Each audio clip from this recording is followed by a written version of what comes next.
Map 1 of Fnatic versus Loud, the first game of playoffs of Valorant Champions. At this point, Fnatic was looking unstoppable, with a record of 43-6 in maps, and only one map lost to EG in the prior 2 months. That map, of course, being Fracture, but EG is crazy on Fracture, so it doesn't really count. Loud, meanwhile, have looked flat in Tokyo and barely edged out a victory over Na'Vi to make it to playoffs. To have a chance, everyone thought that Ascent was basically a must-win for Loud. This is where one of the craziest pistol rounds in the entire tournament occurred. For starters, both teams have mirror comps, with a Jett, Sova, KO, Killjoy, and Omen. This comp is very good at taking map control, with Omen's rechargeable smokes, Killjoy's passive map control, and dual initiators. For starters, the setup for Fnatic is 2 and 1-2. Fnatic is looking to play retake on A and contest most heavily on B main control. They have a read that Loud would be going B, and they are partially right. Loud is certainly leaning B, but it looks like they are planning to advance through mid and split into B with a slow lurker of less going through B main. Meanwhile, KO has a lineup for Wine, and we'll explore that as this round began.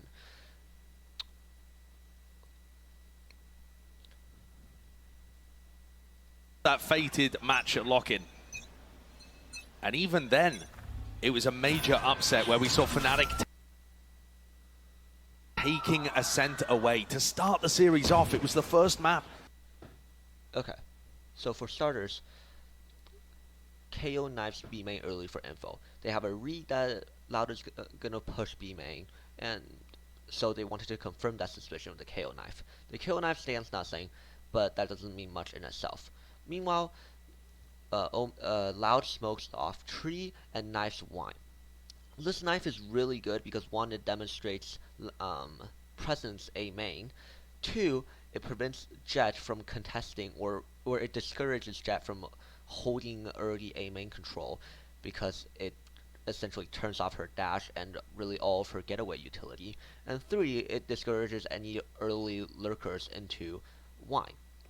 This, in essence, denies Fnatic any information on A main, and they don't have to. And since it's scan nothing, they know that Loud now knows that Fnatic has no information on A main. Thus, they began rapidly advancing up mid. They won 13-8 there. Fnatic have never been the best team in the world on this map.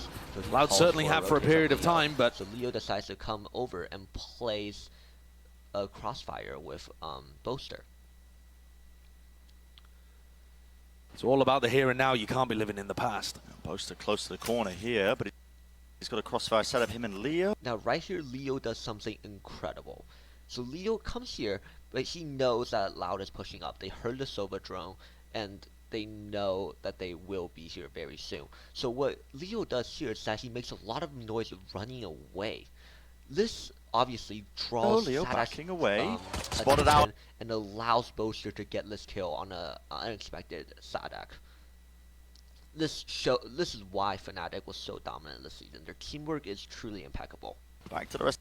Now that Sadak is dead, Loud is at a disadvantage. They lost their KO, who is very good, who essentially opens up the site for Loud.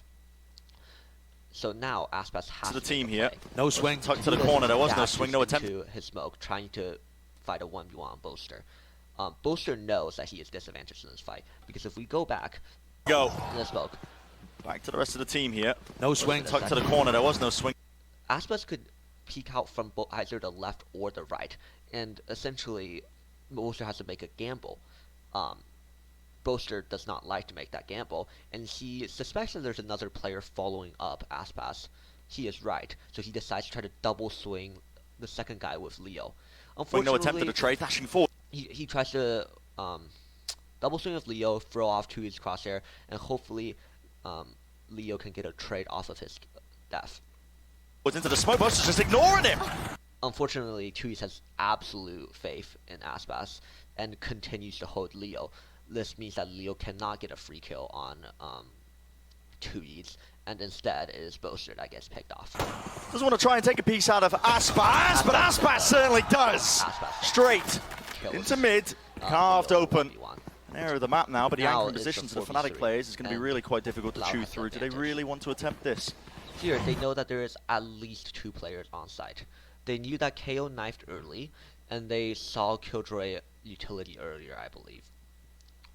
So, they want to take a 4v2 before Durka gets there on the rotate. Aspas decides to dash in. The plan here was for Aspas to dash in and then have Leo swing out lane this way. Essentially, this forces Chronicle into having to pick one of the 2 angles. Unfortunately, there seems to be a little bit of miscommunication here. Either they forgot that Killjoy mollies exist, or Aspas simply missed his Cloudburst a little bit. I suspect it's a little bit of both. Aspas was probably overheating a little bit and called Kalen'zin to swing off of him without Kalen'zin really being that ready.